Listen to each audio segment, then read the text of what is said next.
stop of a few years in Portland, Oregon before I came out to Florida. So we left the Bay Area probably almost 10 years ago now. But I grew up there and lived there till I was 30. My goodness. Okay, so you made the big move. I'm guessing part of the experience had to do with taxes. Why did you make the move? You went from Pacific to Atlantic all the way across the United States. So what was the draw to Florida, Stephanie? Right, exactly. Well, actually for us, finances definitely was an added bonus, but we love hot weather and we love the warm water and the ocean, so we just love the heat. Perfect. Okay, now what has been your hurricane experience in the last 10 years? Well, so actually, I called you guys 2 years ago, and I was on the air when Hurricane Irma came. Okay. And I gave you guys a little update, and I'm just packing right now because we're getting ready to evacuate tomorrow morning, and I thought I need to call KSFO. Well, where are you going to go? Seriously, where do you travel to if you're going to leave Satellite Beach because Dorian's on the way?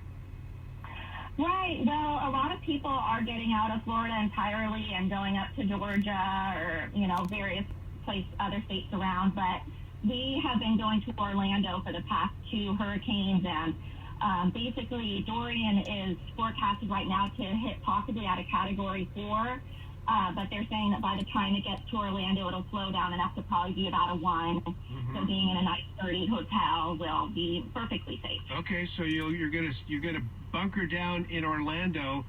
Now, could you explain to our listeners what Satellite Beach looks like? I've been to Florida a few times. I've been along the Atlantic coastline where you live a few times. Describe to us Satellite Beach.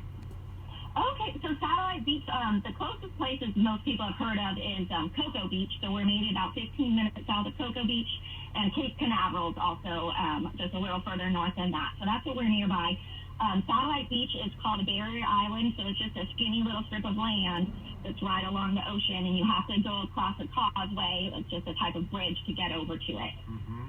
So that means that it's very vulnerable to hurricanes. If you get a big one, it could be messy. What would be worst case scenario for you with your house in Satellite Beach, Stephanie?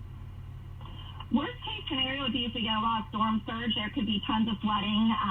This hurricane, they just recently said that it's planning to really slow down once it hits land, kind of similar to in Texas when that hurricane just sat right over and just dumped water. That is very likely to happen once Dorian hits land. So if that hits Satellite Beach are right nearby, and we could get a lot of flooding. And then the winds, and often there's small tornadoes that spawn off of the storms. And you sound, really and truly, you sound pretty cool, calm, and collected given what's headed your way, Stephanie. Well, yeah, so this is the 3rd hurricane since I've been a Floridian. The first one, I was a crazy person. The second one, I was kind of okay. And this 3rd one, I'm feeling pretty confident. And this is actually going to be my first one evacuating. We just got a pet cat since our last hurricane, so we're taking our cat with us to the hotel. That will be interesting. And, and the other change since the last hurricane. So last time, my husband was out putting plywood all over the windows, boarding up and whatnot. After he did that, he said, I'm never doing this again, and he actually had hurricane windows installed in the entire home. So, yeah, I've heard about those. That's pretty cool technology. Yeah. Okay, were you around here in the Bay Area in '89 when we had our earthquake? I sure was. I was in 5th grade.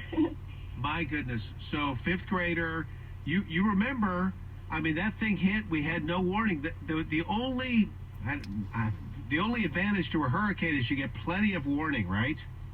Yes, and it's a totally different feeling. It's really strange and hard to get used to.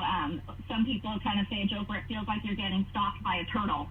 So you're just kind of watching it creeping over to you.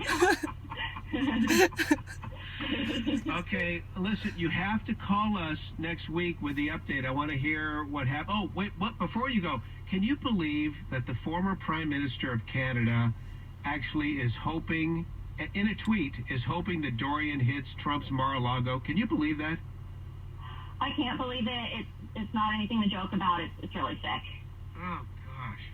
All right, listen, our prayers are with you. We just wish the very, very best, and hopefully this thing's going to blow over, as they say, with no consequences whatsoever. That's what we're hoping for, Stephanie. Exactly. Well, thank you so much. And before I hang up on myself, can I just give a quick shout out to one of my best friends in the Bay Area, Dana, in Foster City. She started listening to you guys after you put me on the air a couple years ago. She's a regular listener. So I just want to say, hey, Dana. Hi, Stephanie. All right. Love There you. she goes. Stephanie in Satellite Beach. God